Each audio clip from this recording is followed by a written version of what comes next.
Another video again of this house. At the bottom, the logs rotted all the way at the bottom, and it really doesn't look like it's too bad. You see a couple little spots right there. You can tell it's starting to get bad right there.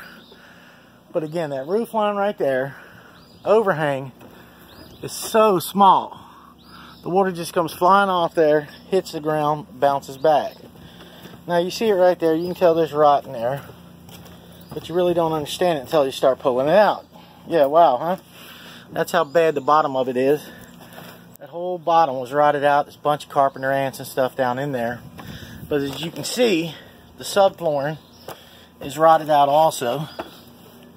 We're going to have to take that flooring up right there, subflooring, the rim joists. The rim joists are the two outer bands that you start running your floor joists off of.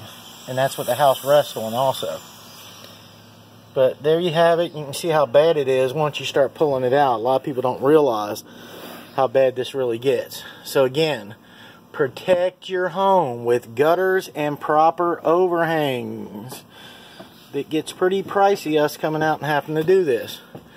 So if you take care of your home like you take care of your car and change the oil and wash it and everything else, I think you got more invested in your home. Take the time, inspect your home properly.